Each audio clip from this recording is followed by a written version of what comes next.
우리가 그 신앙생활이 하고 있는 그 신앙 행위가 성공적이어야 되는데 모든 일에 대해서 실패를 자기가 애썼는데 실패하는 걸 좋아할 사람은 없어요. 실패를 한다는 건 결국 헛수고한다는 의미도 되거든요. 근데 신앙생활을 하는데 신앙 행위가 실패를 했다라고 성공과 실패의 개념으로 얘기할 때 실패를 했다 그러면은 무엇을 얘기하냐면 그거는 하나님 앞에 의미가 없고 헛되게 한 것이다 라고 다른 말로 표현할 수 있습니다. 그러면 신앙 행위가 성공적이다 라고 이렇게 표현할 때 그 성공적이란 말은 하나님이 받으셔서 축복하셨다 라는 것이 신앙 행위의 성공적이다 이렇게 표현할 수 있거든요. 그러므로 우리가 신앙생활은 성공적이어야 된다. 무엇이든 그게 하나님께 다 하나님이 받으실 만하고 또 하나님이 축복하실 만하게 우리가 하는 그 자체가 신앙의 성공이거든요. 근데 오늘날 많은 성도분들이 신앙생활을 실패하는 신앙생활, 실패인데도 그거를 억울하게 생각하거나 왜 실패했는지를 찾아보지 않는 신앙생활을 하고 있는 성도들이 많다는 걸 목사의 눈으로 발견이 됩니다. 신앙생활을 그렇게 오래 했는데도 불구하고 신앙 행위를 가졌는데도 불구하고 결과가 없다는 거죠. 축복도 없고 은혜도 안 한 사람과 별반 차이 없이 은혜도 없고 축복도 없다. 이건 신앙 행위의 실패거든요. 근데 이거를 이상하게 생각하거나 억울하게 생각하지 않는 성도들이 많다라는 거예요. 작은 소자에게 냉수 한 그릇 주는 것도 하나님을 보시고 상을 주시는 하나님이신데 그러면 그것보다 더한 일을 우리가 하나님을 높이고 하고 있는 이 신앙 행위에서 우리가 하나님이 주시는 상, 하나님 주신 축복이 없다면 이거는 그 행위 자체가 실패했다고 봐야죠. 마태복음 23장에 예수님이 바리새인 서기관들 종교 지도자들에 대해서 무섭게 책망하는데 그들의 그 심령이 부패한 그 심령 때문에 그들이 가지고 있는 철저하게 율법을 지킨 그 율법의 행위조차도 인정을 못 받았다. 그 분명히 못 받고 있는 거죠.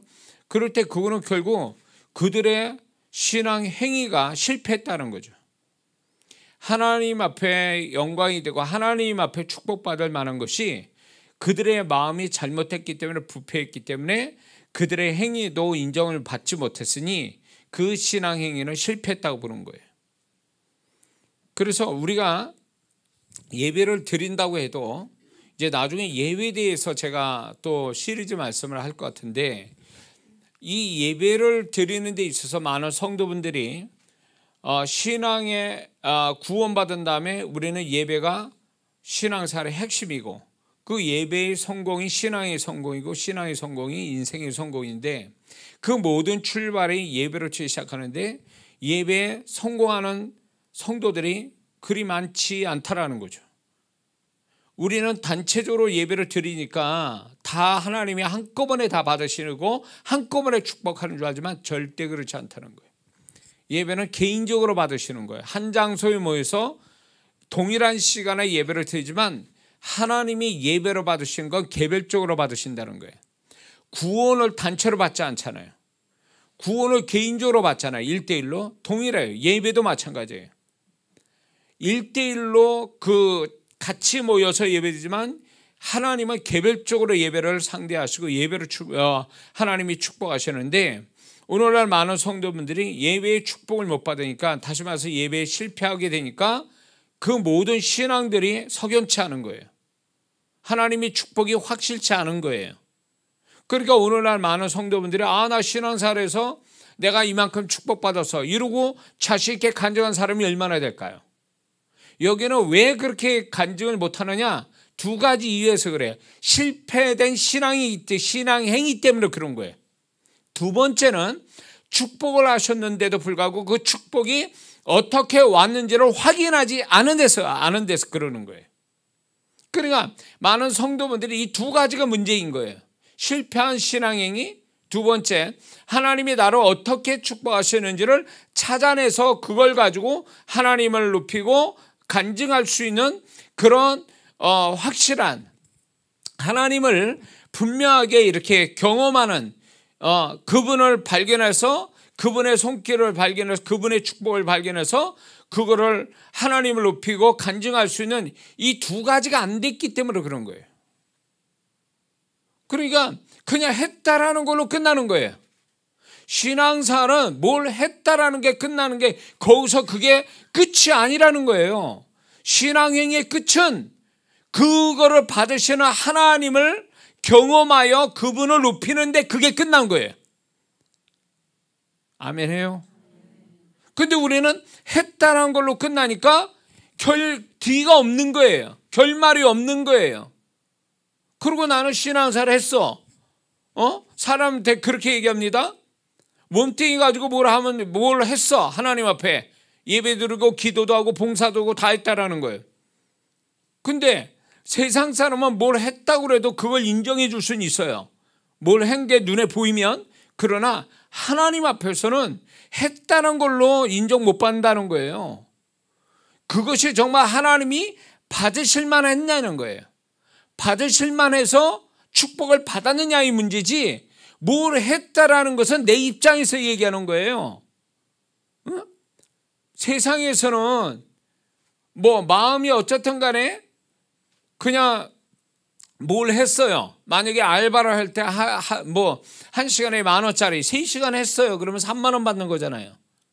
그거는 뭘 하기만 하면 답이 나오게 돼 있잖아요. 결과가 있잖아요. 세상은. 근데 신앙생활을 했다는 걸로 끝나는 게 아니라는 거예요.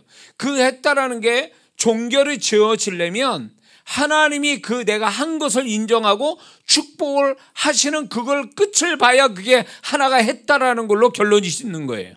근데 우리는 그렇게 가지 않는 거예요. 신앙생활이. 그러다 보니까 신앙생활이 그렇게 오래 했는데도 석연치 않아. 뭔가 명확하지 않고 하나님의 손길도 한번 얘기해보라고 그러면 얘기를 못해요. 하나님을 내가 지금 예배드리거나 기도하거나 찬양할 때 그 모든 게 하나님이 나를 축복하시는 거라면 우리는 그 축복하는 걸 기대하고 찾아보고 발견해서 하나님을 높이고 그걸 간증하는 사람이 되어야 되는 거 아니에요? 근데 그렇게 안 한단 말이에요. 오늘날 간증한 사람이 얼마나 될까요? 보통 간증을 이렇게 해석해요. 다른 사람이 경험하지 못한 고난이나 어려움이나 잘못이나 그걸 통해서 하나님이 크신 어떤 은혜, 손길, 축복, 남들이 경험하지 못한 걸 가지고 간증이라고 그래요. 그거보다 사이즈가 작거나 이런 것들에 대해서는 간증이라고 생각 안 하고 간증할 마음도 없고 그런 거를 발견하지도 않지만 발견해도 말하기가 쑥스러워서 얘기를 안 하는 성도들이 많거든요. 이건 대단히 잘못된 신앙이라는 거예요. 하나님은 하나님이 하신 일을 우리가 발견해서 그분을 높이는 것이 우리가 해야 될 의무예요. 의무. 그거는 해두고만 안 해두고만 아니라 하나님을 높이기 위해서 반드시 해야만 하는 일들이에요. 근데 우리는 큰일 아니면은 사소한 그분이 나에게 작게 은혜의 손길을 주시는 거는 그건 축복이라고 생각도 안 해. 간증거리라고 생각지도 않는다라고. 발견할 마음도 없고 기대도 안 하고 그냥 넘어가 버리는 거예요. 그러니까 하나님이 굉장히 불쾌하게 여기시는 거죠. 그런 부분에 대해서. 그거는 일종의 교만이에요. 하나님이 베푸신 것을 기대도 안 하고 발견됐는데도 영광을 안 돌린다? 그건 교만이에요. 직무유기라고 그리스도인으로서 하나님 앞에 마땅히 해야 될 걸 하지 않기 때문에 그건 직무유기고 그거는 결국 하나님 앞에 책망받을 일을 하는 거라는 거예요. 근데 오늘날 많은 성도들이 하나님을 높일 줄은 몰라요. 자기 중심의 신앙이 되다 보니까 하나님 나를 어떻게 해주세요? 이것만 관심사항이고 거기다 초점을 두지 하나님을 위해서 하나님을 높이기 위해서 내가 어떻게 해야 되는가에 대한 그런 것들을 알아보거나 지혜를 갖는 성도가 많지 않다는 거예요.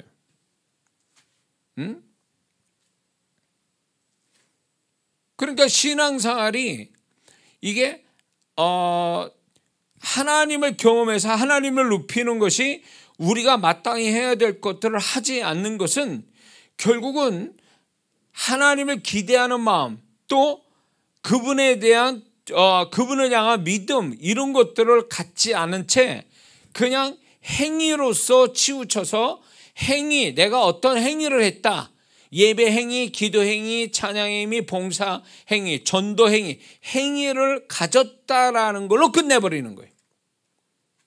이거는 내가 뭘 했다라는 것은 결국 내 중심으로 바라보는 거고 나에게 초점을 두고 얘기하는 거예요. 내가 무엇을 했는데 이걸 통해서 하나님이 나에게 어떤 은혜를 주시고 나를 어떻게 축복하셨는지를 발견하고 그분을 높이는 게 이게 하나님 중심으로의 신앙이란 말이에요. 하나님의 입장에 서서 신앙사라는 거예요. 이게 이렇게 해야 하나님 기뻐하는 건데 우리는 내 중심으로 내가 했다라는 걸로 딱 끝내버리니까 하나님을 기쁘게 하는 하나님의 마음을 뭔가 하나님을 기쁘게 하려고 하는 그 신앙으로 하는 게 아니라는 거예요. 결국은 뭐냐면 나를 기쁘게 하기 위해서 하는 거예요. 나를 기쁘게 하기 위해서. 그러니까 이게 자기를 기쁘게 하고 자기를 위하고 자기 축복만을 구하기 위해서 하나님을 찾게 되니까 이런 사람은 하나님을 어떻게 하면 높이고 하나님을 기쁘게 하고 하나님의 영광 돌린가, 이게 관심사항이 없는 거예요. 그러다 보니까 기도를 해도 기도 응답받으면 입 싹 닫고 소위 말해서 하나님을 높이는 일을 안 한다 그거예요.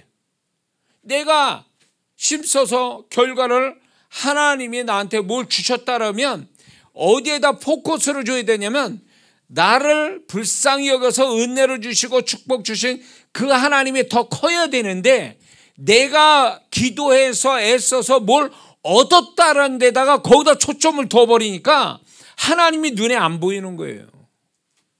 그러니까 히스기야 왕처럼 되는 거예요. 히스기야 왕이 하나님 자기가 기도해서 하나님이 긍휼히 여겨서 생명을 15년 연장해 주고 아수르에서 건져 주신 이거가 엄청난 하나님의 축복인데 이거를 은혜로 보답하지 않았다라고 얘기해. 역대하에 보면 거기에 보면 이 히스기야는요 교만하여 하나님이 베푸신 은혜에 보답하지 않았다고 얘기하고 있단 말이에요. 정확하게. 그건 왜 그래? 히스기야 왕은요 자기가 무엇을 했는가, 기도 내용도 그렇게 나와요. 11개 20장입니까? 거기에 보면은 하나님, 내가 지난 날에 이사야를 통해서 자기 이제 하나님의 이제 죽음의 통보를 받았을 때 하나님, 내가 지난 날에 선한 행실을 기억하옵소서 이러고 기도한단 말이에요. 그가 선한 날에 왕이 된 후에 하나님 기뻐한 일을 행했죠. 그런 것도 있고 자기가 기도한 것도 있고 선한 행실도 있고 그러니까 하나님이 긍휼을 베풀어서 생명을 연장시켜주고 그가 아수르에서 구원시켜 주신 이게 엄청난 일인데 그러면 내 자신이 뭘 했다는 것보다 더 중요한 건 나를 불쌍히 여겨서 이 엄청난 일을 해주신 하나님이 더 크게 보고 그분을 굉장히 기쁘게 하려고 하나님 제가 이런 은혜 이런 축복 받았는데 뭘 어떻게 할까요? 제가 이러고 나와야 될 히스기야 왕이 당연하게 여겨진 거예요. 교만하여 은혜에 보답하지 않았다는 얘기는 그게 당연하게 여겨졌다 그거예요. 당연히 여겨질 이유가 뭔지 아세요? 내가 하나님께 이거 받을 만한 자격이 된 사람이다라고 생각하는 거예요. 결국 그건 뭐냐면 자기 중심적인 신앙이었다라는 거예요. 하나님이 눈에 뵈인 게 아니에요. 하나님이 크게 보인 게 아니라 자기가 더 크게 보인 거예요. 지난 행실과 기도로 간절히 했다라는 거, 이게 더 커 보인 거예요. 이게 그러니까 하나님의 은혜에 보답할 줄 모르는 교만한 자가 된 거예요. 그러니까 하나님이 그 인생 속에 두 번 다시 은혜는 더 이상 안 왔어요. 히스기야 왕한테. 결국 하나님을 낮추고 자기를 높이고 하나님을 크게 보는 게 아니라 자기를 크게 보고 이런 것들이 결국은 하나님과 관계도 끊어지게 되고 그것이 오히려 그 사람은 차라리 축복을 받지 않았으면 좋을 뻔한 사람이 됐다 그 얘기예요. 그러니까 우리가 신앙행위가 성공하는 소위 말해서 하나님이 받으시고 축복하시는 것이 신앙의 성공인데 우리는 거기에서 더 나가서 하나님을 이 받은 축복을 가지고 하나님을 높이는 거 하나님을 기쁘게 하는 데까지 가야 이게 진정한 신앙의 성공이거든요. 믿습니까? 했다라는 게 성공이 아니고 해서 하나님이 받으셔서 축복하는 게 2단계 성공이고 3단계가 더 나가서 하나님을 기쁘시게 하는 그래야 3단계 신앙의 성공이 되고 이 3단계 신앙의 성공이 또 다른 하나님의 새로운 은혜를 받게 만드는 거다 그 얘기예요. 이해가 되시죠? 그래서 우리가 신앙생활을 했다는 걸로 만족하고 그거 뭐 하나님이 뒤에 나를 축복을 주시든 안 주시든 난 상관없습니다. 나는 한 걸로 난 만족합니다. 이게 겸손 같으면 겸손이 아니라 이거는 불신앙이고 하나님을 무시하는 태도라는 거예요. 했다는 거 가지고 만족하면 안 된단 말이에요. 하나님 받으셨는지 안 받으셨는지 그걸 확인하고 안 받으시면 왜 안 받으셨는지 받으시면 뭐 때문에 받으셨는지 확인하고 발견하고 그래서 그거 안 받으셔서 축복이 안 오면 내가 뭐 때문인지 받으셔서 축복하시면 그 축복을 발견해서 하나님께 높이고 이게 그 다음에 해야 될 일이라는 거예요. 이게 진정한 하나님이 원하는 신앙이라고. 이런 성도가 얼마나 될까요? 응? 어디다 초점 두는 거야? 3단계에서 어디에다 초점 두고 신앙생활하냐 말이지. 자, 그래서 오늘 얘기할 게 뭐냐면 이제 우리가 신앙행위에 가장 중요한 기도를 예배 다음에 기도가 중요한데 이 기도를 하는 거에 있어서 기도의 성공은 두 가지라고 얘기했어요. 초반부터 기도의 성공은 기도 속에서 주님 만나서 주님과 소통하면서 존재의 변화를 받는 거 이게 기도의 성공의 첫 번째고 축복이면서 성공이고 두 번째 성공과 축복은 뭐냐? 응답이라고 했어요. 응답. 그래서 기도는 두 가지 축복과 성공이 있다라는 거예요. 기도 속에 주님 만나서 변화되는 거 그 다음에 응답받는 거 이게 이 두 가지가 기도의 성공인데 우리가 이 기도가 성공이 되려면 우리가 뭐가 중요하냐면 기도 내용이 있겠죠?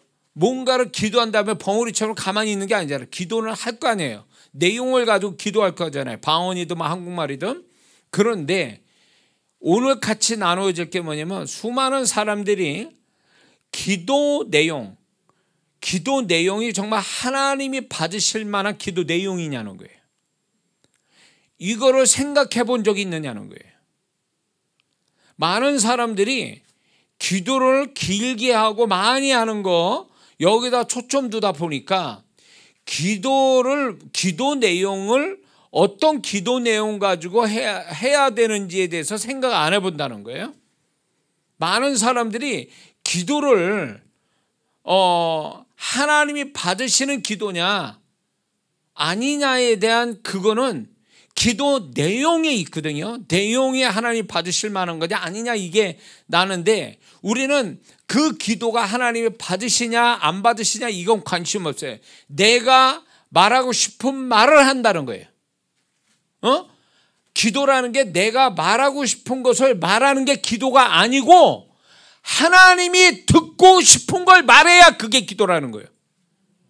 다시 얘기합니다. 기도라는 것은 내가 말하고 싶은 거 하나님께 말하고 싶은 걸 말하는 게 기도가 아니라 하나님이 듣고 싶어하는 거를 말하는 게 기도라는 거예요. 그래야 하나님이 듣고 싶은 말을 해야 그게 하나님이 받으실 만하고 받으실 때 축복으로 이어지는 거지 내가 원하는 말만 한다고 해서 하나님이 다 100% 다 들으십니까? 그거를? 우리는 그런 잘못된 고정관념이 있어요. 내가 말하면 다 들으신다고 생각해요. 아니요. 그렇지 않다라는 거예요. 시편을 보면 거기에 다윗의 기도가 있는데, 그 다윗의 기도가 하나님의 마음에 들고 하나님이 감동받으시고 하나님이 축복할 만한 기도 내용들이니까 성경으로 기록해놨겠죠. 그런데 만약에 다윗이 그런 게 아니고 자기가 원하는 말만 잔뜩 해놨다면 하나님이 그걸 성경으로 기록했을까요? 다윗이 시편 그것만, 다윗의 그 기도만 했을까요? 다른 기도도 했을 거 아니에요. 근데 다른 기도는 왜 기록이 안 됐을까? 그거는 저는 이렇게 생각해. 다윗도 하나님의 마음에 합한 자가 되기 전에 자기가 말하고 싶은 거를 말했을 거라고 봐요. 그러나 그게 하나님이 다 듣고 싶어하는 말은 아니었기 때문에 하나님이 그걸 기록으로 인정 안 하는 거죠. 우리는 그런 착각에 빠지고 있다고. 내가 말하면 다 하나님이 그걸 정말로 100% 다 받으셔서 내가 말한 대로 다 응답하신다? 이거 어디서 배운 거예요, 이 기도를? 하나님은 그렇게 얘기 안 하세요. 하나님이 듣고 싶어 하시는 말을 들어야만이 비로소 그걸 그분이 인정하시고 그분이 축복해 주시는 거예요. 솔로몬이 열왕기상 2장에 보면 솔로몬이 지혜를 달라고 그랬죠. 기도하죠. 밤에 일천번째 들은 다음에 하나님이 꿈에 내가 너 뭐 해주기 원하냐, 그러니까 지혜를 분별력을 달라고 기도하잖아요. 지혜를 달라고 기도하잖아요. 구하는데 만약에 지혜가 아니라 돈을 주세요 이랬으면 하나님이 응답하셨을까요? 나는 응답 안 했을 거라고 봐요. 지혜를, 분별력을 달라고 기도했으니 하나님이 그 다음 구절을 뭐라 하냐면 그의 말한 것이 주의 마음에 맞은지라 그랬어요. 그 하나님의 마음에 맞으니까 그것이 하나님이 기쁨이 되고 그 기쁜 나머지 부귀와 영광을 보너스로 더 주신 게 됐잖아요. 여기서 우리가 기도의 중요한 법칙이 있다는 거예요. 말한다고 그게 다 말이 아니라는 거예요. 하나님 앞에 이 입이 달렸다 막 말한다고 해서 하나님이 그게 다 하나님이 들으시는 말이 아니라는 거예요. 요한복음 6장에 예수님께서 야, 이 많은 사람을 어디 가서 먹여야 되냐라고 했을 때 빌립이 뭐라 했어요? 200데나리나 더 되는 떡이 필요하나이다. 그 말이 주님이 받으실 만한 말이었어요? 주님이 듣고 싶어하는 말이었냐고? 아니었잖아요. 아니니까 어떻게 됐어요? 예수님이 대꾸도 안 했잖아요. 그거는 말 같지 않은 거예요. 주님이 원했던 말이 아니니까 아예 대꾸도 안 하고 그 빌립을 칭찬도 안 한 이유가 여기 있는 거예요. 응? 그러므로 우리가 기도할 때 그분이 받으실 만한 기도를 해야지, 그분이 듣고 싶어하는 말, 그분이 받으실 만한 말을 하는 게 기도지, 이게 안 된 상태 자기가 원하는 대로 빌립처럼 막 말한다고 하나님이 그거 다 들으시는 게 아니라는 얘기예요. 그러니까 신앙이 어릴 때는 어린아이처럼, 어린아이는 분별력이 있습니까? 아무 말이나 막 하거든요, 엄마한테. 그래도 엄마는 다 알아들어요. 알아듣고 얘를 이해시키기도 하고 안 들은 척하기도 하고 막 이러잖아요. 그러나 어느 정도 자라면 말이 이렇게 부모가 듣고 싶은 말을 할 때 부모가 반응하는 거잖아요. 근데 말 같지 않은 말을 하는 애들이 있잖아요. 부모가 원하지도 않는 말, 쓸데없는 말을 하는 친구들이 있잖아요. 그럴 때 그 반응이, 부모 반응이 어때요? 대꾸를 합니까? 야단이나 맞지? 똑같아요. 근데 왜 우리는 기도는 아무 말이나 해도 된다고 생각하는 거예요, 도대체? 그러니까 기도에 실패하는 거예요. 그러니까 그렇게 수없이 말을 했는데도 응답이 안 온 이유가 뭘까요? 그 이유 중에 하나가 뭐냐면 내가 말하고 싶은 말만 했기 때문에 그런 거예요. 하나님이 원하는, 듣고 싶어하는 말을 한 게 아니라. 그러니까 실패한 거예요, 기도가. 많이 해서 응답받는 게 아니에요. 그분이 듣고 싶은 말을 해야 응답을 받는 거지. 그래서 하나님은 이 그분이 듣고 싶은 말을 통해서 응답 주기 위해서 기도 속에 성령께서 그 사람의 기도를 수정, 보완, 삭제를 시키는 과정이 있다고요. 성령께서 그렇게 하시는 거예요.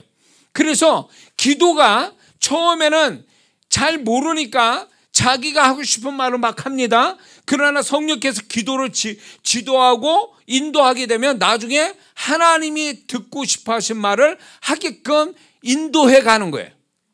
그렇게 해서 처음 기도보다 훨씬 달라진 내용 가지고 기도하게 된다는 거예요. 그래서 기도할 때 생각 속에 역사거든요. 그분이 생각에서 야, 이 기도는 빠져야 돼, 보완해야 돼, 수정해야 돼, 삭제해야 돼. 생각을 주시거든요. 그 성령이 생각 속에서 인도하는 거거든요.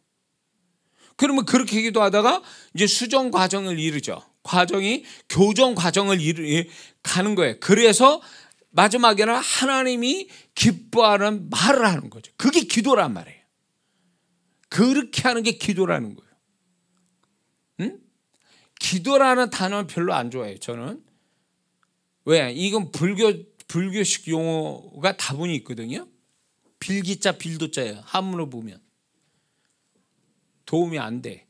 성경 안에 기도는 빌고 빌어서 얻어내는 게 아니란 말이에요. 주님과 사귐, 교통, 교제, 소통, 이 단어가 맞는 단어예요.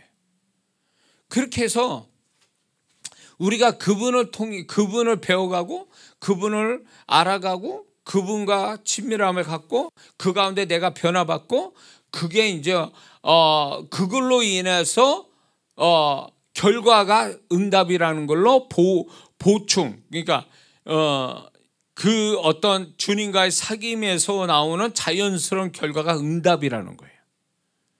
응?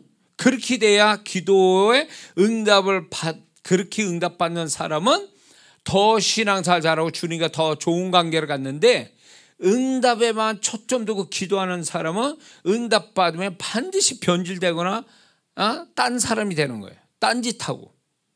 왜 그럴까? 그런 사람들이 이 기도의 과정 속에 주님과의 소통을, 친밀함을, 그분과의 만남을 가지지 않았기 때문에 그런 거예요.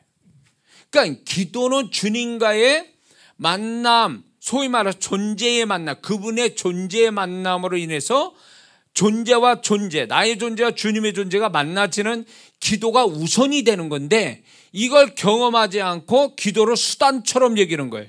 내 뭔가 모자라고 부족하고 안 되는 걸 이루기 위한 수단으로 여기는 도구가 기도라고 하니까 하나님은 성실하여 기도의 약속처럼 약속을 통해서 축복은 하지만 이 사람이 존재가 바로 안 돼 있어가지고 기도 응답받고 더 형편없는 사람이 되는 이유가 여기 있는 거예요.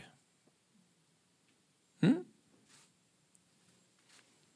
그래서 신앙이 자라가면 자라갈수록 뭐가 오냐면 하나님과 같은 말을 하는, 하나님이 듣고 싶어 하신 말, 하나님이 원하는 말을 자연스럽게 하는 데까지 가는 사람이 되는 것. 이게 주님과 소통을 잘하는 사람이고 이 사람이 기도도 잘하는 거예요. 다윗이 하나님이 그는 내 마음에 합한 자라 그랬을 때 다윗이 말하고 행동하는 것이 그분이 원하고 바라는 걸 했기 때문에 그분과 마음이 하나 돼서 그렇게 한 거예요. 그러니까 하나님이 다윗에게 바라는 것은 결국 신약 와서 바울을 하나님이 바랬던 것도 결국 뭐냐면 바울의 개성을, 다윗의 개성을 하나님이 잃어버리게 하지 않는 상태에서 하나님과 하나 되어 하나님의 생각이 자기 생각이고 하나님의 하고 싶은 말을 본인이 다윗이 바울에 하게 하는 그런 일치가 되고 연합이 되는 이런 사람을 하나님 바라시는 거거든요. 그 훈련이 뭐냐면 결국 기도에서 우리가 또 배우는 거거든요. 기도에서. 그러니까 기도를 잘못 배우면 뭐가 되냐면 기도가 자기 자기는 나는 고집을 하나님께 피웁니다 이런 얘기는 안 하지만 자기가 고집스러운 얘기를 계속해서 얻어내는 걸로 착각하고 있는 거예요. 기도가 그런 거요? 땡깡 피면 하나님이 다 들어줘야 되는 거요? 막 금식하고 막 작정 기도하고 막 이렇게 해서 자기가 막 이렇게 고집 피고 땡깡 피면 하나님이 다 들어주실 거야. 그래가지고 막 금식하고 작정 기도하면 하나님이 다 들어주십니까? 이런 간증하는 사람 조심하세요. 하나님을 뭘로 보는 거예요 도대체? 그 사람이 고집 피면 다 들어줘야 되는 거예요? 그러니까 기도를 그런 식으로 인식하고 있는 거예요. 안 되면 무조건 뭐 기도를 막 죽으심 다해서 기도해라. 기도를 하는 의지는 좋은데 기도 내용이 하나님이 바라는 기도 내용이냐고. 그것도 확인을 안 하고 분별을 안 한 상태에서 자기가 원하는 기도만 잔뜩 하고 있는 게 과연 기도일까요? 그러면 기도의 주도권을 누가 갖고 있는 거예요? 기도하는 사람이 갖고 있는 거예요? 기도의 주도권을? 기도의 모든 거를 결정하신 분이 주님이지 자기가 하는 게 아니잖아요. 내가 고집피면 하나님이 다 들어줘야 돼. 어디서 배워먹은 거예요 이게? 우리 아들이 어렸을 때에 얘 버릇을 고쳐야 되겠다고. 그러니까 제 아들 이전사는 이렇게 막 땡깡 피는 친구는 아니에요. 어릴 때도. 근데 어리니까 애들 그런 게 있잖아요. 갖고 싶은데 엄마 아빠가 안 사게 해주고 뭐 백화점 가는데 안 사주고 막 이렇게 막 땡깡 피우거든요. 보통 애들이 다 그래요. 한마디에 말을 안 듣잖아요. 그래서 제가 얘가 이걸 그냥 놔두면 버릇이 되겠다. 그래가지고 한 번은 백화점에서 땡깡 피우는데 기회는 왔다 그래가지고 얘를 잡아가지고 말하는데 안 들어가서 잡아가지고 화장실로 데려왔어요. 백화점 화장실. 거기에 제가 그 막대기가 있더라고요. 그걸로 걔를 때렸어요. 많이 때렸어요 제가. 한 번에 하려면 오지게 해야 된다 그래가지고 엄청 팼어요. 거기서 화장실에서 했으니까 엄마는 저쪽에 방모서 저쪽이고 얘로 화장실 가 엄청 팼어요. 그리고 제가 이 얘기했어요. 너는 때려 쓴다고 그래서 다 되는 거 아니다. 때려 쓰면 몽둥이가 너한테 몽둥이만 있다. 그런 식으로 얘기를 한 거예요. 너는 때려 써서 얻을 건 하나도 없다. 그거는 엄마 아빠만 기분 나쁘게 하는 것이고 너는 때려 쓰면 몽둥이가 나간다. 이걸 몇 번 강조를 했어요. 그래서 그런지 얘 성품도 그런 때 쓰는 성품도 아니지만 제가 몇 번 그렇게 한번 호되게 매를 들고 이러고 난 이후로 얘는 안 돼. 딱 이렇게 한마디 하고 왜 안 되는지 설명 딱 하면 그 다음부터 말이 얘는 더 이상 얘기 안 해요. 왜냐하면 그 다음에 아빠가 이렇게 안 된다라고 왜 안 되는지 얘기를 했는데 또 한다. 그러면 그 다음부터는 어떻게 하는지를 아니까 얘가 아빠가 어떻게 나오는지를 아니까 얘가 근데 그 다음부터는 안 해요. 그 지금까지인데 저는 이게 하나님의 방법이라 보는 거예요. 하나님도 우리가 모르기 때문에 뭐 고집해서 땡깡 피듯이 막 하나님께 막 요구하는 게 있을 거 아니에요? 그럴 때 어릴 때는 그냥 묵가고 넘어가는 게 있어요. 해주시는 게 있어요. 그런데 어느 정도 영적인 지각이 생기면 하나님 그거 용서 못합니다. 그거를 절대로 그냥 안 넘어갑니다. 그거를 어떤 식이든 넌 이렇게 하면 안 되는 거야. 넌 이걸 구하면 안 되는 거야. 이런 식으로 말하면 안 되는 거야. 이런 거를요 그분이 가르치신다니까요. 넌 그래봤자 헛수고야. 너 내가 반응 안 해. 너는 가져갈 게 아무것도 없어. 내가 널 줄 게 아무것도 없어. 이거를 가르치신다고요? 그러면 성도 입장에서 자기가 기도를 막 땡깡 피듯이 막 기도해가지고 응답 받아야 될 시점이 됐는데도 응답이 안 오면 생각을 해야 되거든요. 이게 왜 응답이 안 오지? 왜 뭐가 문제지? 이럴 거 아니에요. 생각을 해야 될 거 아니에요. 그래서 생각을 하면서 하나님 뭐가 문제냐고. 그래서 제가 늘 성도한테 얘기하고 저도 그걸 배웠는데 다 이 세계에서 배운 거예요. 물어봐야 돼요. 그분에게 왜 이렇게 됐냐고 물어봐야 답을 주시는 분이거든요. 그래서 물어보면 하나님 왜 제가 응답을 못 받을까요? 그럼 분명히 그분이 가르치세요. 넌 그거 기도 제목 가지고는 안 돼. 그런 식으로 기도를 말하면 안 돼. 그래서 내가 너를 응답을 안 하는 거야. 이게 정확하게 얘기하시거든요.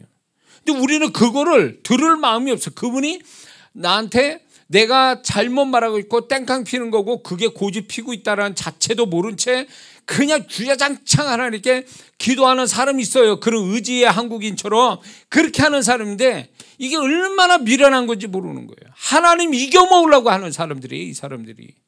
이런 사람이 이렇게 해서 뭐가 되잖아요. 그럼 하나님 우습게 여깁니다. 하나님은 내 마음대로 할 수 있다 생각하는 사람들이에요. 이게 무슨 신앙이에요 이게. 누가 주인이요? 누가 주가 되고 누가 종이냐고. 그러니까 우리가 기도를 한다 그래서 그 기도가 정말로 기도 내용이 과연 합당하냐? 합당하다는 근거가 하나님이 들으실 만하고 받으실 만한 거냐? 이거를 생각해야 된다는 거예요. 아무리 사정이 급해도. 응? 근데 이거를 쉽게 알 수 있는 방법이 뭔지 아세요? 이걸 가지고 내가 원하는 내용을 가지고 기도하잖아요. 그 기도 가지고 그거를 의식하는 거야. 하나님이 이걸 어떻게 반응하실까? 이 기도 내용에 어떻게 반응하실까를 생각하면서 기도를 계속 하잖아요. 그러면 어떤 현상이 오는지 아세요? 이게 하나님이 받으실 만하고 들으실 만하고 축복할 만한 것이다 라고 그분이 판단하시면 기도하면 할수록 은혜가 오고 내가 말하면서 감동이 오고 느낌이 오고 확신이 오고 긍정적 감정이 막 생겨요. 가면 갈수록. 응? 근데 이게 내 고집이고 내 생각이고 하나님이 전혀 반응 안 하시는 것이다 라고 한다면 기도하면 할수록 점점 확신도 없고 뭔가 믿음도 안 생기고 뭔가 헛소리하는 것 같고 맥이 빠지고 인간적이다라는 생각도 들고 하나님은 안 들으시는 것 같고 이런 느낌이 오면 그게 그냥 느낌이 아니라 그게 맞는 거예요. 그게. 응? 근데 왜 이런 걸 체크를 안 하죠? 내가 기도한 처음 그 기도 내용이 하나님이 100% 다 받으시는 거라고 확신하고 그렇게 기도하는 겁니까? 많은 성도들이 하나님이 이걸 받으시는 거냐 안 받으시냐 이걸 확신, 점검, 분별하지 않는 채 그냥 급한 마음으로 기도를 하거든요. 근데 이런 말씀이 있어요. 전도서 5장 2절에 너는 하나님 앞에서 함부로 입을 열지 말며 급한 마음으로 말을 내지 말라. 이런 말씀이 있어요. 왜 그럴까요? 우리가 하나님이 듣지도 않으시는 어리석은 말을 할 수 있기 때문에 그런 거예요. 그렇게 하면. 그리고 또한 하나님의 감정을 상하게 하는 말을 할 수 있기 때문에 이런 식으로 얘기하면 그렇기 때문에 그렇게 급한 마음으로 함부로 입을 열어 말하지 말라는 거 하나님 앞에 생각하고 말을 하라는 거예요. 그러니까 생각 없이 말하는 사람이 특징이 뭔지 아세요? 자기가 원하는 말을 쭉 합니다. 막 감정난다 훅 해놓고 기도 딱 끝나면 자기가 뭘 기도했는지조차도 몰라요. 헛소리하고 있다고 나중에 기도 끝나면. 그 사람은 기도 잘못한 거예요. 어떻게 하나님 앞에서 말하는데 자기가 뭘 말하는지도 모른 채 기도 끝나면 딴 말을 하는 게 과연 이게 기도를 하나님 앞에 정중하게 기도를 정말 하고 있는 사람이냐는 거예요. 하나님을 얼마나 우습게 보면 자기가 말을 한 것도 조차도 기억을 못하냐 그 얘기예요. 윗사람 어려운 사람한테 말을 하는데 자기가 말한 거를 잔뜩 말해놓고 그 어려운 사람한테 어려운 윗사람한테 말해놓고 자기가 뭘 말하는지 모른다 그러면 이게 정신 나간 사람 아니냐고. 근데 기도해서 이렇게 한단 말이에요. 많은 사람들이. 그러니까 하나님이 불쾌하게 여기는 거예요. 가뜩이나 하나님 원하는 말도 아닌데 자기가 말해놓고 자기가 무슨 말을 하는지를 모르는 거예요. 이거는 듣는 하나님을 무시하는 거지. 그분이 잘 들으세요. 그분이 듣는 우리의 기도를 들으시는 거와 기도를 들으시고 응답하는 건 다른 차원이에요. 그분의 귀가 있으신가 들으실 거 아니에요. 듣는다고 다 응답하십니까? 우리는 그렇게 생각해요. 내가 말하면 그분이 다 들으신다. 들으면 다 응답해야 되는 거예요? 아니요. 그분이 들으시는 거와 응답하시는 거는 다른 차원이라니까. 들으셔도 응답이 안 오는 것들이 있다 그 얘기요. 근데 우리는 무조건 내가 한치의 잘못도 없고 문제가 없는 말을 해서 100% 다 응답받는다? 그건 교만 중에 교만이지. 그렇게 자신 있는 사람이 누가 있어요? 예수님 외에 이렇게 자신 있게 말할 사람이 누가 있냐고, 하나님 앞에. 우리는 그렇게 말할 존재가 안 된다고. 그러니까 우리는 확인을 해야 되는 거예요. 객관적으로 내 상식을 가지고 확인하고 분별할 뿐만 아니라 더 나아가서 하나님 앞에 정말 하나님 이 말이 맞습니까? 지금 이렇게 말하는 게? 라고 물어봐야 되는 거예요, 이게. 이걸 안 물어보잖아요. 처음 기도한 내용을 1년이고 2년이고 쭉 하잖아요. 어? 누가 이기나 하는 거예요? 하나님과 내 고집이 이기는가 한번 해보자는 거예요, 뭐요? 응? 자, 우리가 기도에 있어서 기도의 말을 많이 하는 게 중요한 게 아니라 어떤 말을 하느냐가 중요한 거예요. 어떤 말을 하냐. 말을 많이 하는 게 중요한 게 아니라 어떤 말을 하느냐가 더 중요한 문제라니까요. 근데 우리는 어떤 말을 할 건가로 고민을 안 한다는 거예요. 자, 어떤 사람이 나랑 같이 앉았는데 그렇게 뭐랄까 격식을 차려야 될 사이인데도 저 상대방이 정말 건방지게 말하고 나하고 초점 안 맞는 말을 마구 뱉어. 응? 내 기분이나 내 생각은 전혀 고르지 않고 그 사람이 자기가 말하고 싶은 걸 예의도 없이 막 말해버려. 그러면 어떻게 될까요? 여러분 같으면 어떻게 했어요? 일어나서 나가버리지. 그 사람하고 그 주위에 앉아서 정신 나간 사람하고 말을 같이 섞을 필요 있습니까? 근데 우리는 하나님 앞에 이렇게 하고 있다는 거예요. 왜 내가 말하는 것에 대해서 이게 정말 하나님 앞에 얼마나 이게 그분이 받으실 만한 건지 한번 생각 좀 하고 분별하고, 그리고 말을 조심스럽게 하고, 그렇게 말한 가운데서도 내가 이게 초점이 맞는지를 계속 체크해보고 이렇게 말해야 하나님을 존중하는 거 아닙니까?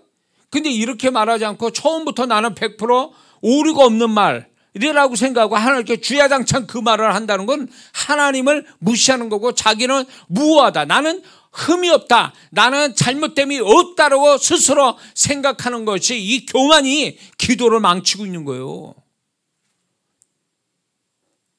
저는 가끔가다 기도 많이 하는 사람들 보면 무서워요.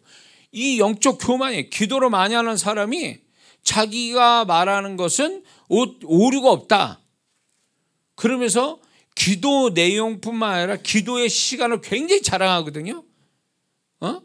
기도는 길게 할수록 좋아요. 그러나 기도를 길게 하는 게 중요한 게 아니라 기도를 하나님이 받으실 만한 내용 가지고 기도하느냐가 더 중요한 문제거든요. 이게 돼야 그 긴 시간이 그게 인정받는 거고 그게 가치가 있는 거지. 내용이 쓰잘데없고 하나님 받지도 않은 기도 내용을 길게 한다고 그게 응답이 됩니까?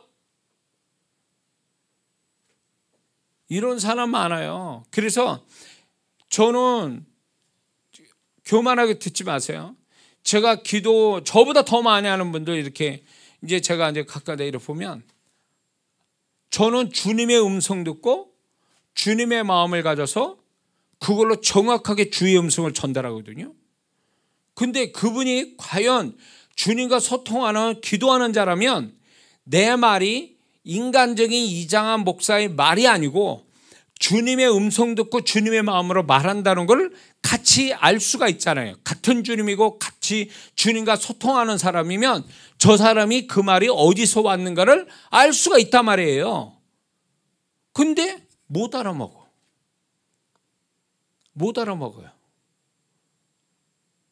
기도할 때 주님의 음성도 안 듣나 봐. 그러니까 내가 주님의 음성 듣고 주님의 마음으로 얘기하는 걸 분별을 못하는 거예요. 그리고 자기 생각에 취하여 있어요. 기도를 많이 한다는 거에 의해서 자기 생각에 취하여서 남의 말을 안 들어요. 그러니까 이 기도 많이 한다는 사람이 가까이다 위험한 게 뭐냐면 목사님 말도 안 들어요. 목사님이 그 영혼을 생각해서 말을 하고 있는데도 안 들어먹는다 그거예요. 나는 기도 많이 해서 하나님의 뭐 나름대로 음성을 듣는지 아니면 자기가 응답을 많이 봐서 뭐 어쩐지 몰라도 그런 식으로 생각하는 거예요. 그러니까 이거는 정말 그 사람이 주님의 음성을 듣는 사람인지 진짜 축복을 받아서 그런 건지 알 수가 없어요. 분명한 것은 기도를 잘못하고 있다는 거예요. 기도의 개념을 잘못 잡았다는 거예요. 적어도 제가 잘나서가 아니라 주님으로부터 배운 기도, 성경에서 말하는 기도는 그런 게 아니거든요.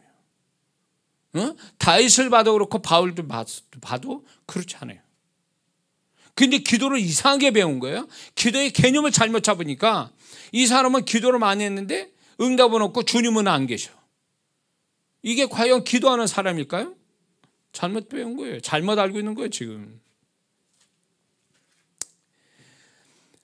자, 그래서 기도를 자기 입장에서만 얘기한다는 건 위험스럽거든요. 근데 이게 처음부터 내가 알 수는 없기 때문에 아까도 얘기했지만 기도를 할 때 내가 내 중심에서 내 입장에서만 기도할 수 있어요. 내용이 그럴 수 있어요. 그런데 이거를 하나님이 책망하시진 않아요.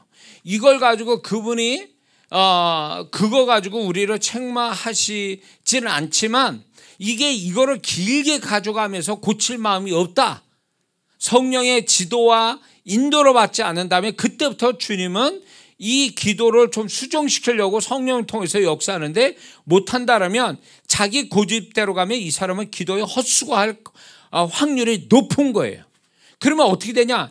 기도를 중간에 포기하는 사람이나 기도를 자기 고집대로 끝까지 기도하는 사람이나 같단 말이에요. 똑같은 사람이라는 거예요. 쌤이라는 거예요. 이런 사람들이.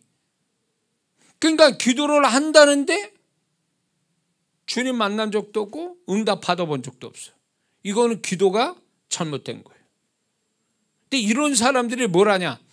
기도가 잘못됐다 그래서 원인을 찾는 게 아니라 포장해요. 다시 합리화시켜.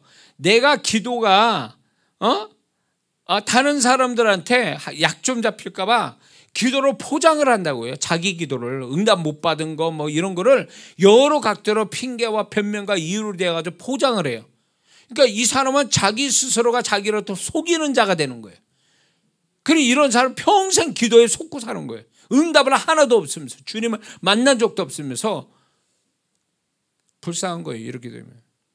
그러면 이건 귀신에 잡힐 확률이 높은 거예요. 미혹의 영. 이런 사람이 미혹의 영에 딱 잡히잖아요. 그러면 이 사람 환상 보고 예언하고 다 합니다. 누가? 귀신이 주는 거예요. 근데 이게 맞냐? 틀리는 거예요. 그런 사람 딱 데려와요. 제가 영분별로 다 할 테니까.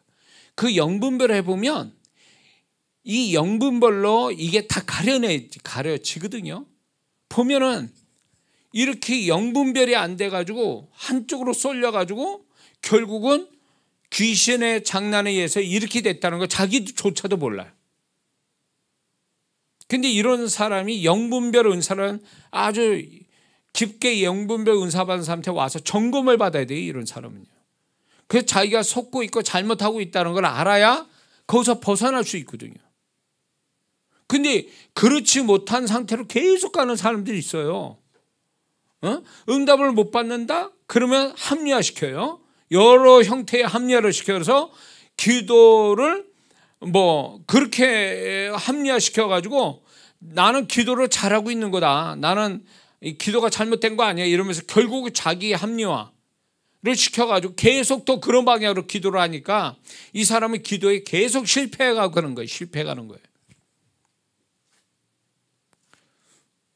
여러분이 지금 제가 얘기하는 걸로 인해서 자신의 기도가 어떤 타입, 어떤 스타일인지를 분별할 필요가 있습니다.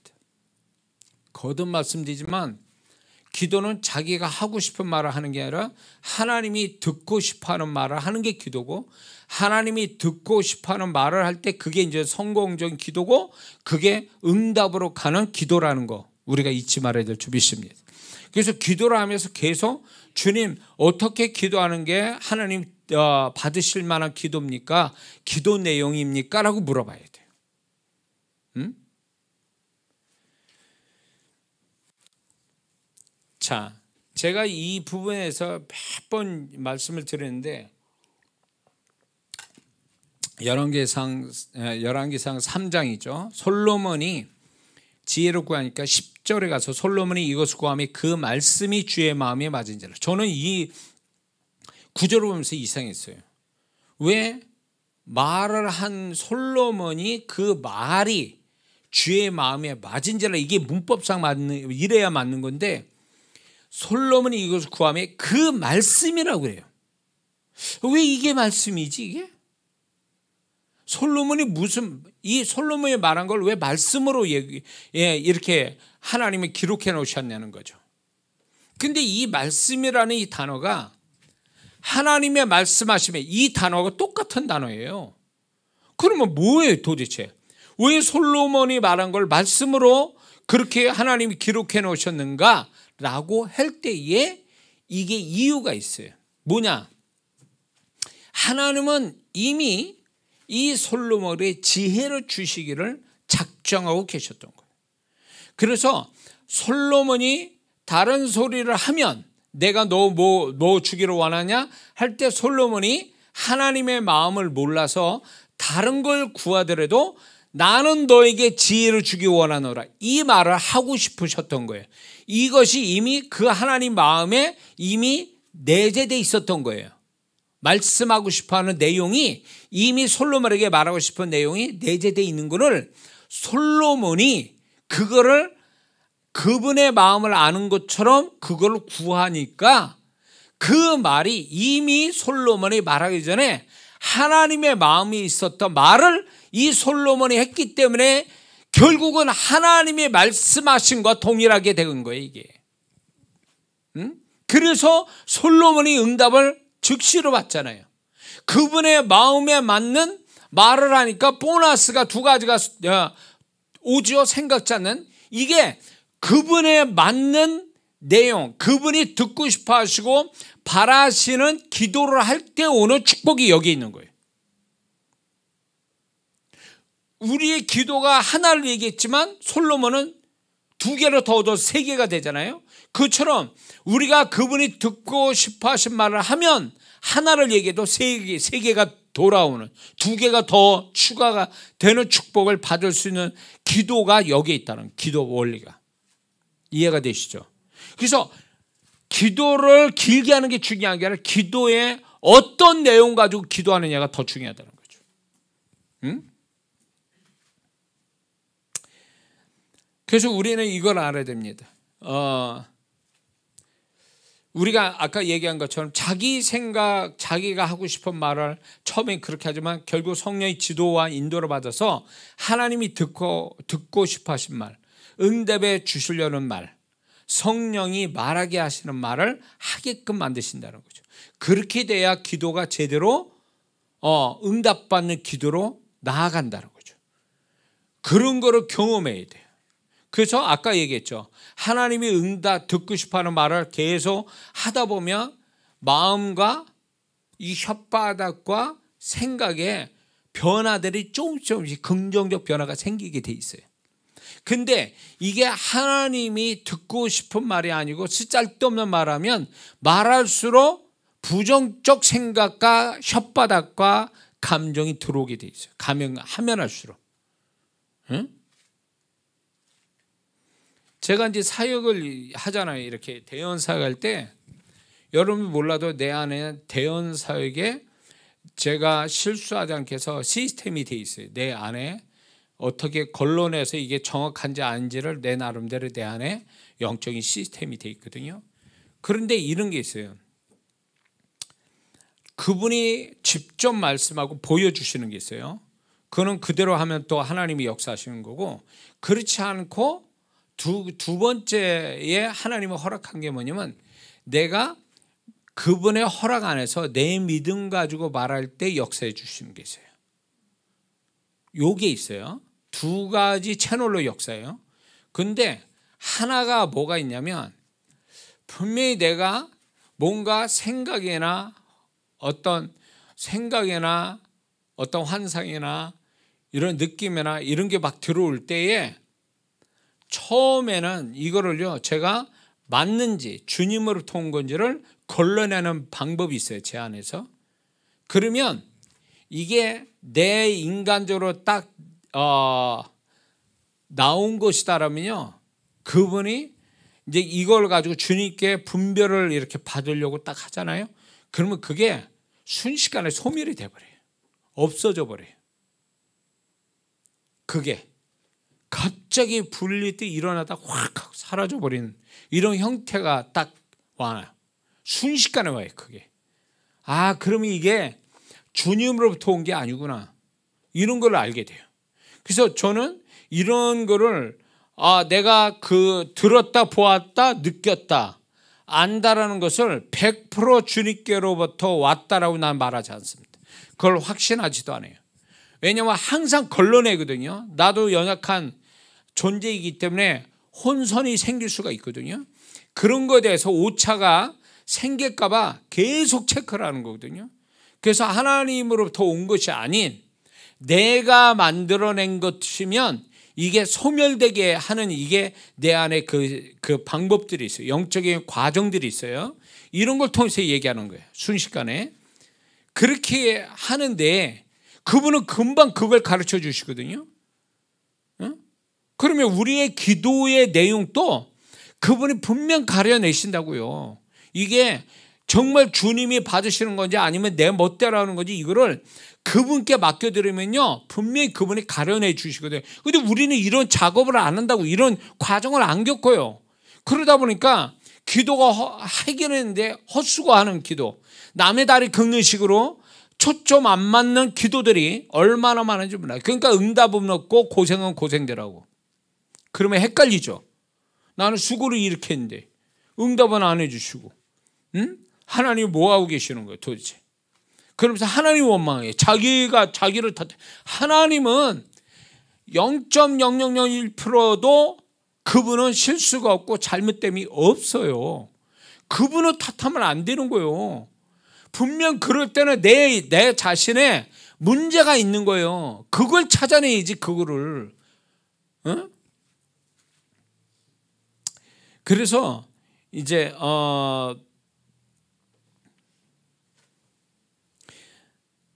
그렇다면 우리가 여기서 생각해 볼 게 이게 있어요.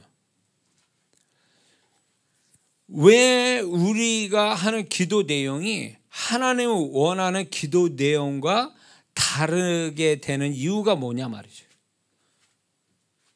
내가 하는 기도 내용이 하나님이 바라는 기도 내용이 아닐 경우가 많거든요. 그럼 그 원인이 뭐냐라고 할 때에 어리석어서, 어려서, 고집이 세서 이런 이유가 될 수 있어요. 근데 여기서 중요한 게 이거보다 더 중요한 문제가 뭐냐면 기도를 하고자 하는 그 내용이 있지 않습니까? 기도 내용을 기도하고자 하게 만든 상황이 있었을 거 아니 말이에요. 상황이. 좋은 상황이든 나쁜 상황이든 먼저 그 상황이 있기 때문에 그걸 가지고 기도하는 거잖아요. 그 상황. 근데 그 상황을 잘못 해석하면 하나님이 원하지 않는 기도 내용 가지고 기도할 확률이 높다라는 거예요. 그러니까 왜 똑같은 상황을 겪었는데 누구 기도는 하나님 받으실 만하고 누구 기도는 하나님이 전혀 안 받으시는 기도 내용으로 말하는 경우가 생길 수 있거든요. 그게 민수기 14장에 나타난 거예요. 13장 14장에서 뭐예요? 이 정탐꾼이 돌아왔습니다. 정탐꾼이 돌아왔는데 10명의 정탐꾼 말과 2명의 여호수아 갈렙의 정탐꾼의 말이 틀려요. 근데 다 틀린 건 아니고 50%는 맞고 50%는 또 틀려. 뭐냐? 50%는 그들이 여호수아 갈렙과 정탐꾼 10명이 본 거는 동일해요. 상황을 본 거는. 거기에 뭐 젖거꾸리 흐르고 막 과실수가 얼마나 하고 막 얼마나 좋은지 모른다고 그 말한 거는 동일해요. 맞는 얘기예요. 상황에 딱 맞는 말을 이 10대 2로 같은 말을 하고 있어요. 그런데 문제는 뭐냐? 상황에 대한 해석을 달리하고 있다는 거지. 10명의 정탐꾼은 자기들의 해석을 얘기했는데 한마디로 말해서 그 앞에 우리는 메뚜기와 같습니다. 이렇게 해석했단 말이에요. 근데 여호수아 갈렙은 뭐라고 얘기합니까? 그들은 우리의 밥이다, 먹이다 이렇게 말합니다. 왜 동일한 상황을 보고 왜 해석이 다르냐 말이에요. 이 달리 해석하는 거에 대해서 하나님이 받으시는 고백은 누구 거냐 말이에요. 하나님이 듣고 싶어 했고 하나님이 바라시고 하나님이 응답하시고 하나님이 축복하시고 싶었던 고백은 누구냐 말이에요. 우리가 다 아는 것처럼 여호수아 갈렙 아니냐 말이에요. 정탐꾼 10명은 다른 말을 했잖아요. 다른 해석을 했잖아요. 그러니까 상황은 같대 해석을 달리 했는데 해석을 달리한 고백을 하나님이 하나는 광야에서 다 죽게 만들고 두 사람의 여호수아 갈렙은 하나님이 듣고 싶어하는 고백을 함으로 인해서 그들은 그 기도를 응답받잖아요. 가나안 땅에 들어가잖아요. 이 두 사람만. 여기서 굉장히 중요한 게 있는 거예요. 믿는 자들이 무슨 상황을 만나냐가 중요한 게 아니라 그 상황을 해석을 어떻게 해서 그 해석에 대한 내용을 기도로 바꿀 때 어떤 내용으로 말하냐가 그게 너무 중요하다는 얘기예요. 아멘해요. 근데 많은 사람들이 해석을 이렇게 하는 거예요. 상황은 딱 사실대로 얘기하고 있어요. 그런데 사실에 대한 해석을 자기 멋대로 잘못 해석해가지고 기도 내용이 이상하게 기도 내용을 말하고 있는 거예요. 그러니까 하나님이 응답을 안 하시는 거예요. 응답만 안 하는 게 아니라 그렇게 한 태도에 대해서 주님이 책망하시고 오히려 나중에서 징계까지 받는 거죠. 그래서 제가 노래하듯이 성도분한테 얘기하는 게 뭐가 있냐면 사실보다 중요한 건 태도다. 어떤 사실을 만나냐가 중요한 게 아니라 그 사실을 대하는 태도가 뭐냐가 더 중요하다는 거예요. 정탐꾼 10명은요 사실은 정확하게 인지하고 얘기했지만 그 다음부터 그 사실에 준한 사실에 관한 자기들의 해석을 이런 식으로 한 거죠. 우리는 메뚜기입니다. 못 들어갑니다. 그렇게 해석을 해버리니까 그게 하나님 앞에 한 거거든요. 그러니까 하나님이 듣고 싶은 말은 아니었고 아예 듣고 싶지 않은 불쾌한 말이었기 때문에 주님이 이렇게 얘기하죠. 민수기 14장 28절에 너희가 내기에 너희가 말한 대로 내가 행한다. 그래서 광야에서 죽었잖아요. 다들. 그대로 광야에 죽을 데 없어 우리 거기까지 가냐? 우리가 여기서 광야에서 죽을 뻔했으면 죽을 뻔했다. 죽었으면. 이런 얘기했을 때 그들이 결국 뭐의 문제예요? 왜 동일한 상황에서 누구는 가나안 땅 들어가 영광 얻고 왜 어떤 사람은 광야에서 죽는 비극을 맞이하냐? 이건 하나님이 정한 것도 아니잖아요. 하나님이 일방적으로 징계한 것도 아니잖아요. 결국 뭐예요? 상황에 대한 사실에 대한 해석을 잘못하고 있어서 그런 거예요. 그 사실을 잘못 말한 그것이 자기들 스스로의 비극을 불러온 거지 하나님의 만든 게 아니라는 얘기지. 그렇기 때문에 우리가 기도 내용에 있어서 기도 내용이 과연 어떤 이 기도 내용은 어디서부터 출발되냐 할 때 상황에 대한 해석에서부터 기도 내용이 출발하거든요. 그렇기 때문에 상황에 대한 사실을 너저분하게 나열식으로 얘기할 게 아니라 그 사실로 인한 내가 어떤 해석을 하고 있는가를 기도 내용으로 말할 때에 여호수아 갈렙같이 하나님이 듣고 싶어하는 그 내용으로 말하면 그 사람 기도는 응답받는 거고, 정탐꾼 10명과 같이 그런 해석을 하고 해석을 해버리면 그들은 말한 걸로 망하게 되는 거예요. 그러니까 기도를 하나만한 기도를 하고 있는 거지. 기도를 안 한 게, 기도한 게 오히려 그들은 오히려 비극을 불러온 결과가 되는 거예요. 그래서 이런 사람은 그냥 사실만 얘기해도 되는 거예요, 그냥. 근데 거기다가 자기 해석까지 들어가는 바람에 이들이 비극을 만난 거죠. 마태복음 25장에 달란트 받은 종 아시죠? 5달란트, 2달란트, 1달란트. 그런데요, 여기서 이 주인은 돈에 관심이 없어요. 이 종들에 대한 신뢰를 가지고 있었기 때문에 큰 돈도 맡겼고, 그들이 장사를 해서 2배나 남긴 거에 대해서 정말 칭찬하지만 주인은 이걸 바랬던 것도 아니에요. 떠날 때 그걸 얘기한 적도 없으니까. 그러니까 이 주인은 착한 주인이고 종을 신뢰했던 주인이었단 말이에요. 그러면 1달란트 받은 종도 주인이 신뢰했던 종이에요. 그렇죠? 근데 이 1달란트 받은 종이 자기가 주인으로부터 받은 이 1달란트에 대해서 이는 사실이에요. 1달란트 받은 건 사실인데 이 1달란트 받은 거에 대한 사실에 대한 상황 해석을 이렇게 하고 있었어요. 24절에 주인은 강팍한 사람이라 심지 않은 데서 거두고 뿌리지 않는 곳에서 곡식을 모으는 줄 내가 압니다. 이렇게 얘기했거든요.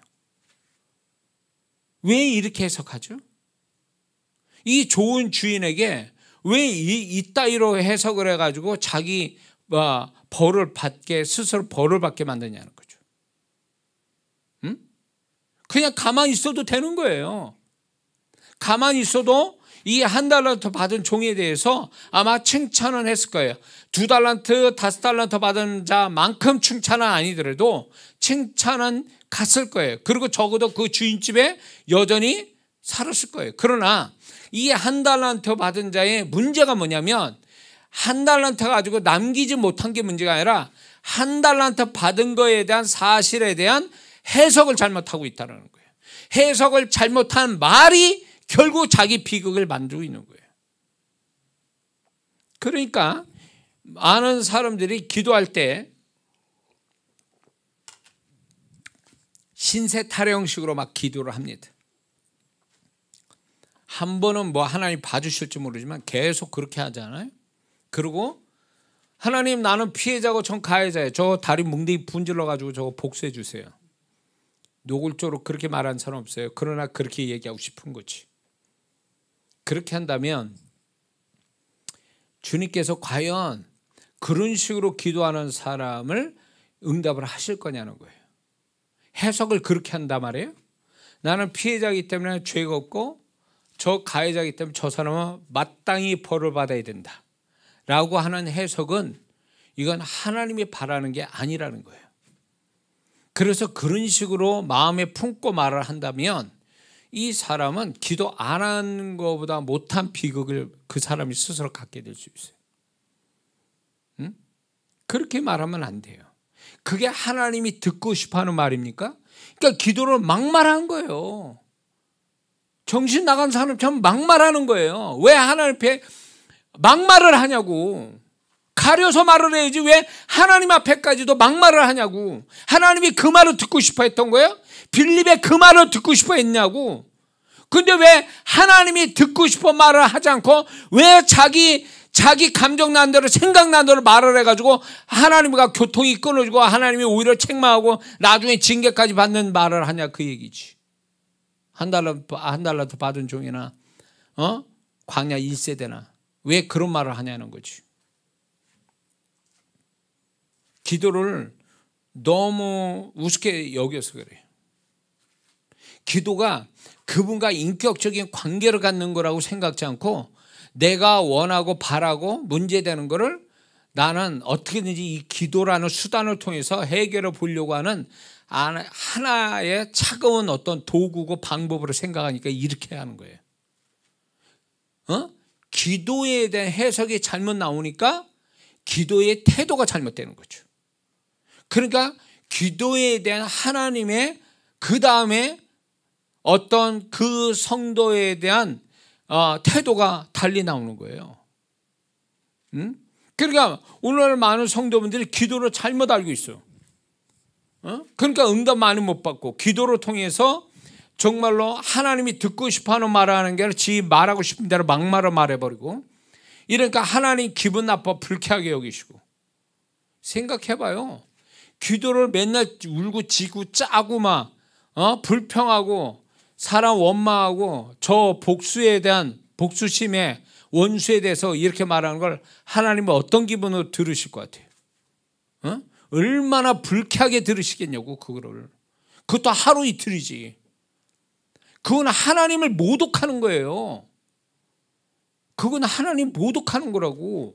근데 우리는 이 기도가 하나님과 인격적인 관계를 갖는 어떤 그분과의 소통하는 은혜스러운 도구라고 생각하는 게 아니라, 이거는 하나님을 빼놓고 하나의 내 문제가 해결되기 위한 도구다, 방법이다, 수단이다, 이렇게 생각하니까 아무렇게나 막말하는 거죠. 하나님이 우리가 아무 말이나 막말해서 다 들어주시는 하나님은 절대 아니에요. 그건 귀신이지. 그거는 하나님이 아니에요. 우리 하나님이 아니시라고.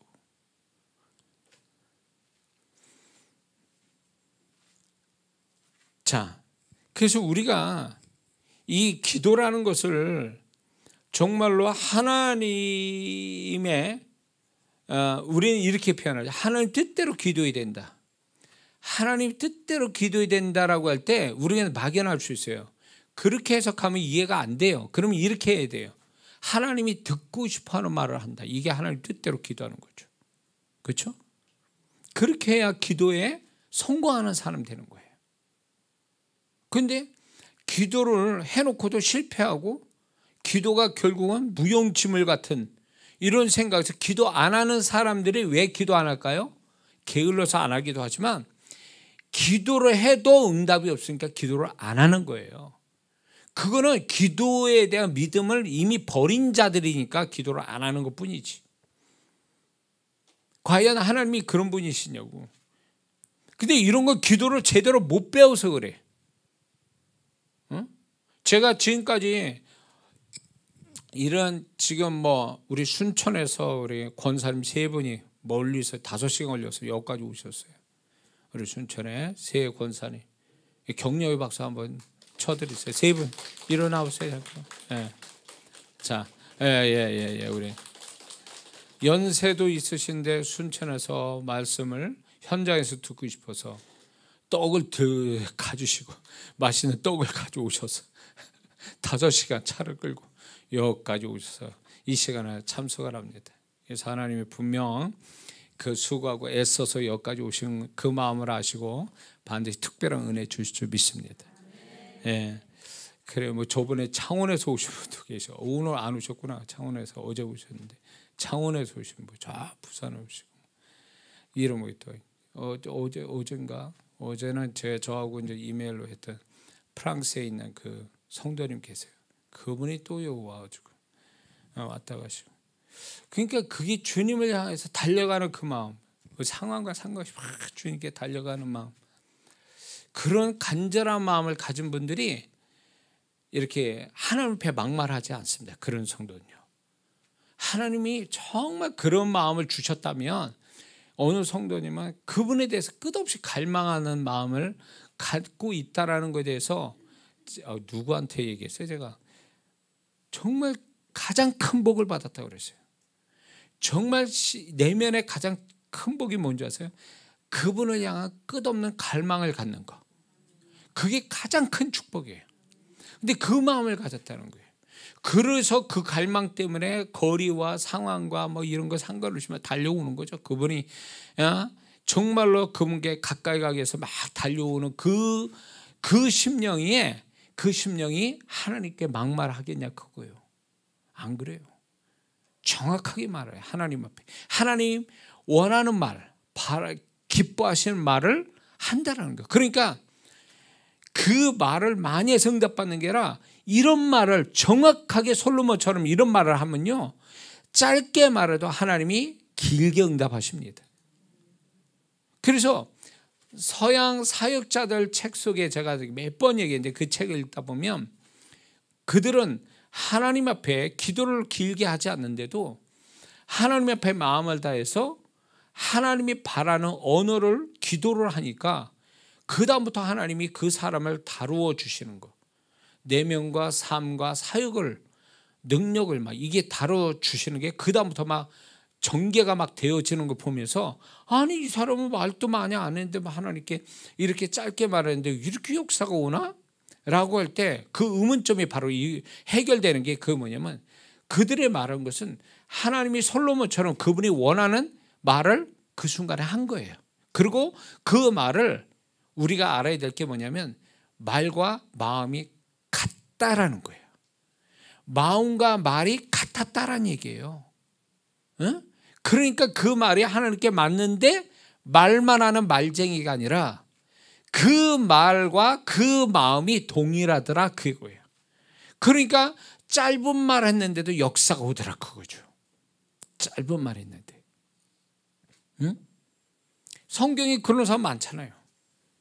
십자가에 달린 강도가 그 말 한마디 했잖아요. 주님을 알아보고 다른 거 구하지 않고 주님 갔을 때 낙원에 있을 때 나를 기억해달라고 할 때에 그 말이 그 영혼에 대한 그 말을 하는 것이 주님 보실 때는 네가 정말 그 말을 잘했다.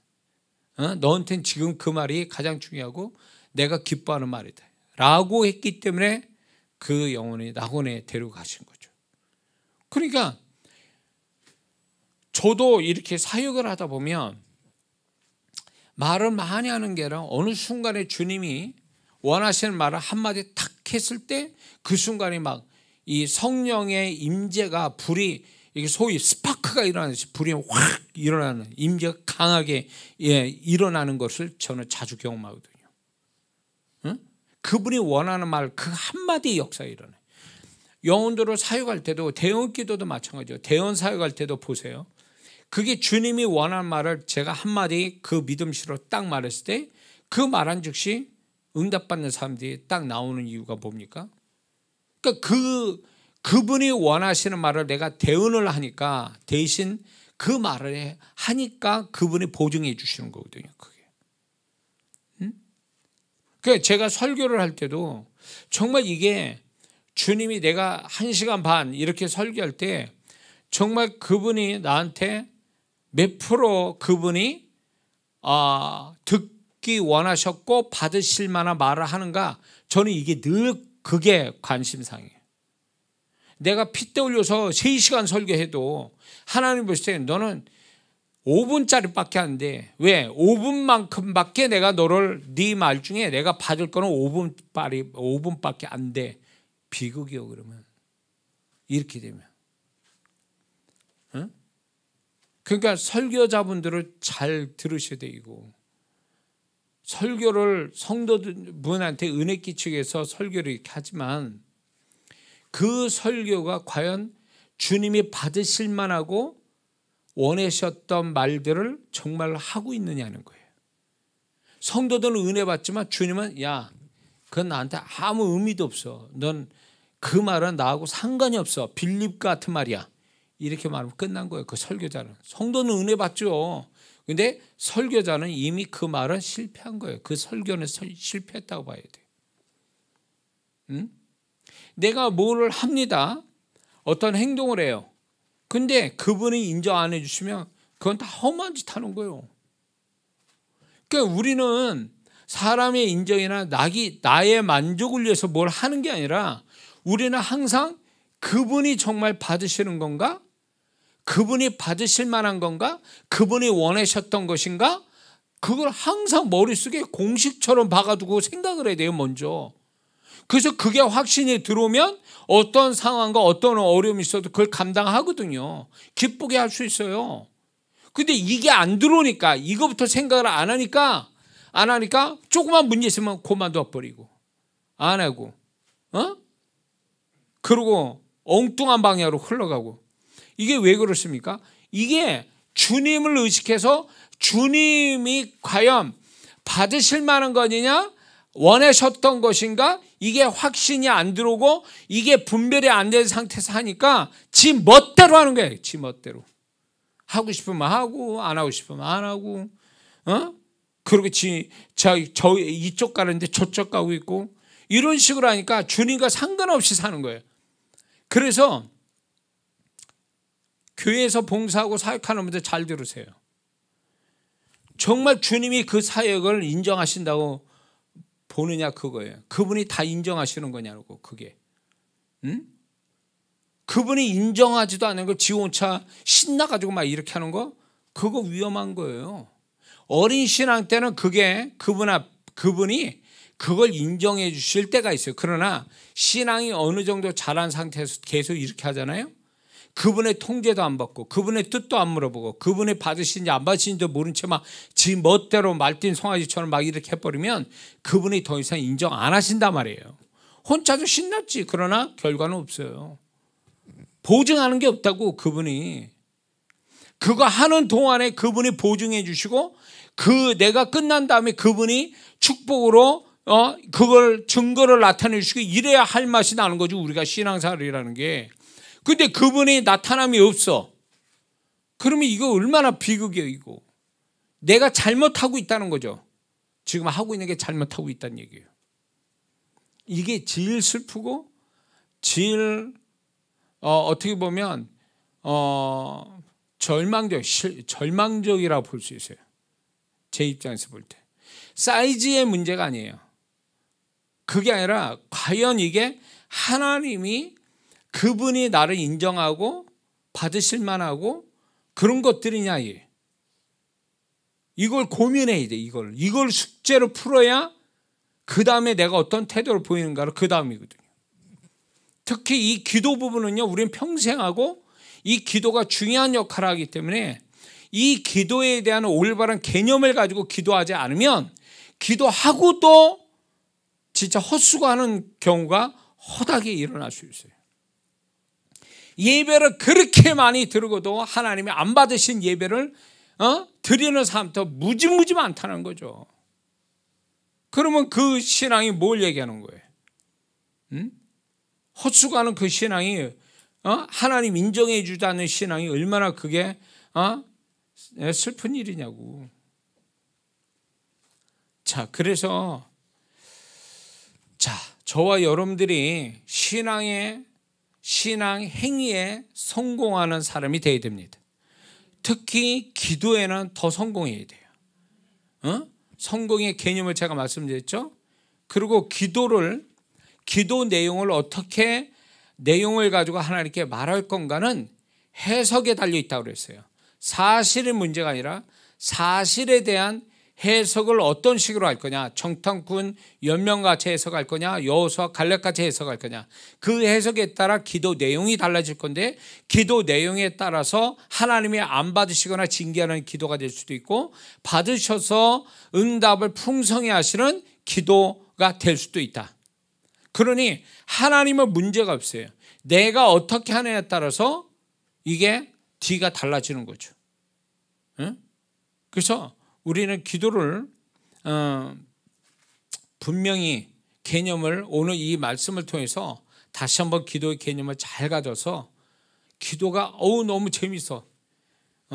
주님 만나서 재밌고 응답은 저절로 와서 재밌고, 이런 기도를 이렇게 누가 하지 말래도 막 기도가 너무 재밌고 막 이래서 기도가 저절로 되는 이런 사람이 돼야지.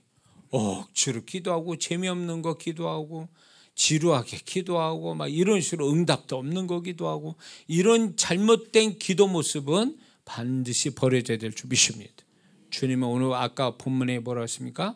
그분이 속히 응답하신대요. 속히.